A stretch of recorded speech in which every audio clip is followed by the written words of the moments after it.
It was October 6, 1973. A day like any other in Israel, until the sky exploded. Egyptian forces surged across the Suez Canal. From the north, Syrian divisions stormed the Golan Heights. It was Yom Kippur, the holiest day in the Jewish calendar, a day when Israel was meant to pause, reflect, and pray. And yet, in that sacred quiet time, war erupted. Surprise, chaos, loss. Lives hung by a thread. Who was leading the country in that darkest hour? How did she steer the ship when every warning light was flashing? This is the story of Golda Meir, the Iron Lady, and how she rose and sometimes faltered in Israel's most turbulent times. Stay till the end, and you'll understand what true leadership really looks like and maybe what it costs. Golda Meir was born Golda Mabovich in 1898 in Kiev, then part of Tsarist Russia. Her early life was marked by hardship, poverty, anti-Jewish violence, displacement. As a young Jewish girl, she saw oppression and understood fear. But she also discovered something deeper: resolve. A belief that people could build something better. In 1921, she emigrated to what was then British Mandate Palestine. She joined kibbutzim, worked in labor movements, made speeches, organized, and negotiated. Over decades, she built trust and influence. She became a key figure in fundraising for Jewish immigrants and refugee affairs. She was never flashy. She didn't cultivate charisma like many politicians do. She drew strength from purpose, sacrifice, and community. By 1969, after the death of Prime Minister Levi Eshkol, Golda was chosen as Israel's new leader. She became the country's fourth prime minister and its first female one. She was in her early 70s. Many thought her time in that role would be short. Her health wasn't great, and she was entering a political arena filled with men hardened by war and power. But she accepted because she believed something bigger than herself was at stake. She wasn't driven by ambition alone, she was driven by duty. Even before Yom Kippur, Israel under Meir faced serious turbulence. Tensions with neighboring Arab states simmered. The war of attrition against Egypt dragged on. She had to manage foreign relations, internal dissent, and the constant threat of violence. Then came the 1972 Munich Olympics massacre. Members of the Palestinian group Black September took Israeli athletes hostage and murdered 11 of them. The world watched in horror. Golda Meir ordered a response. Mossad operations afterwards sought to eliminate those responsible. Some succeeded. Some turned controversial when innocent people got caught in the crossfire.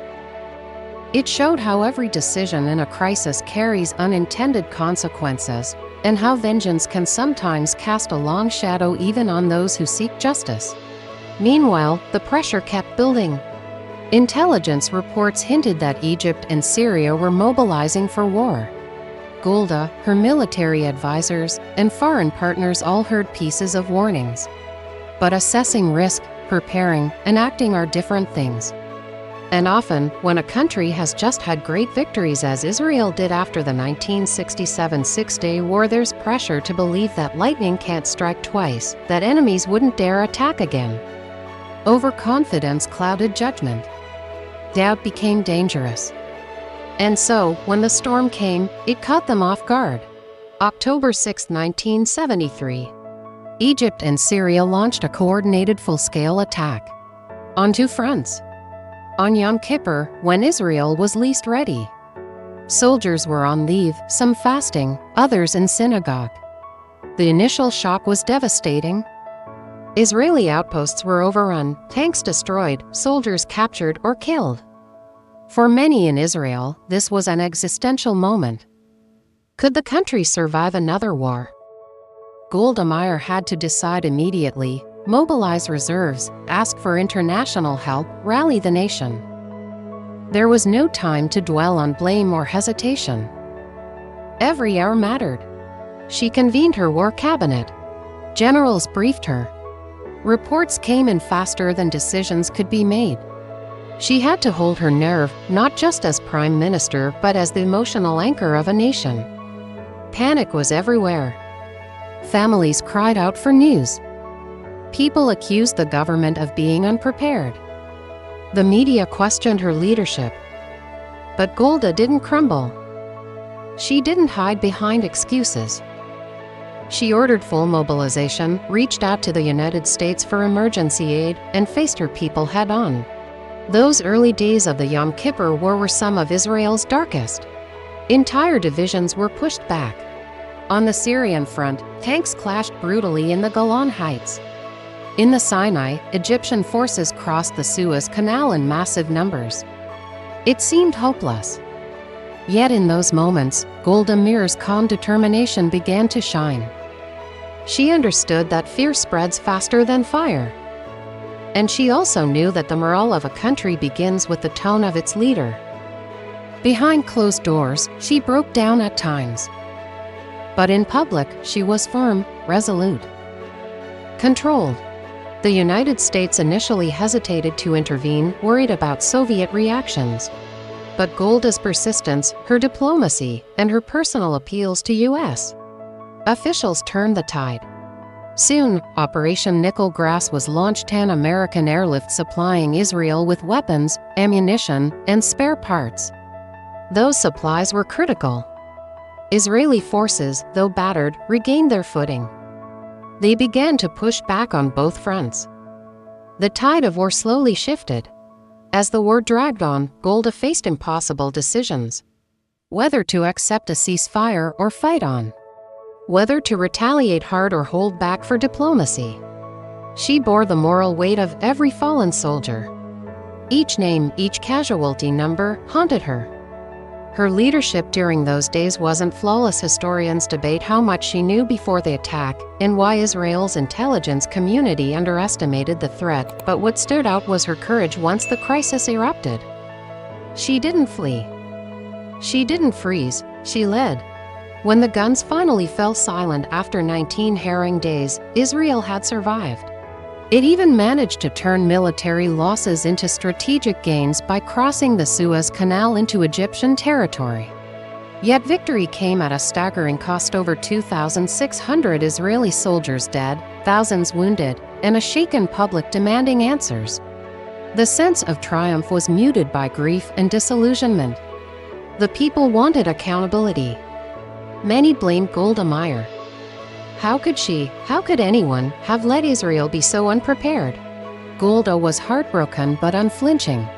She faced parliamentary inquiries, public anger, and political fallout. Despite everything, she didn't point fingers at her generals or ministers. She accepted her share of the blame.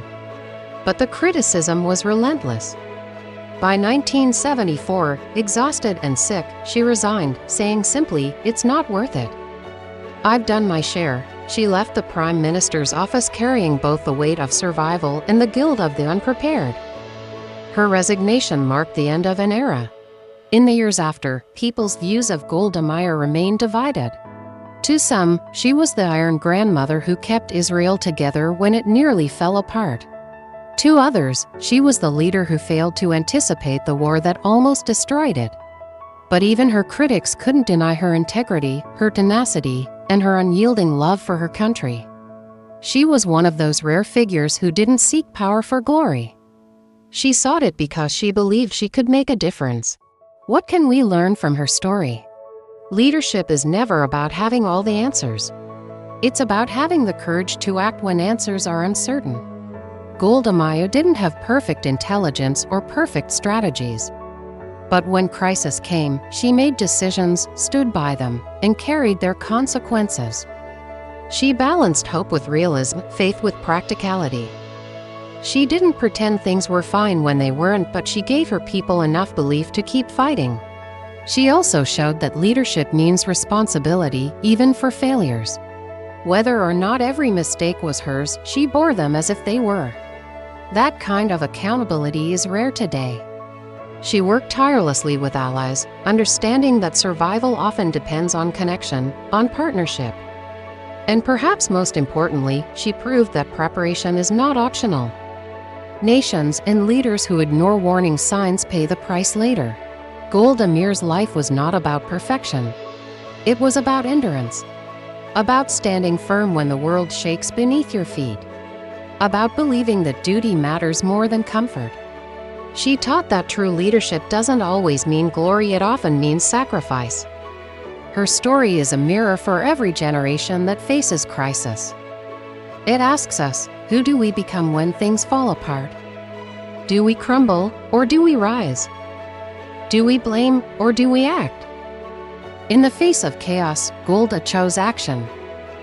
She chose resilience. She chose to carry the unbearable so her nation could live to fight another day. And that's the moral of her legacy. Leadership in turbulent times isn't about perfection, it's about courage. It's about owning up to mistakes, keeping your people together, and never letting fear take the wheel. Golda Meir showed the world that even in the darkest hours, steady hands and brave hearts can keep the flame of a nation alive. If this story touched you, ask yourself, what kind of leadership do we want today? Who steps up when things get hard? And what are we willing to do when our moment comes? Drop your thoughts in the comments below. Was Golda Meir right to delay a preemptive strike? Was her resignation fair? Which lesson from her time matters most today? If you like this story, hit the like button, share it with someone who loves history or leadership, and don't forget to subscribe for more real stories that remind us how much one person's courage can shape the fate of a nation.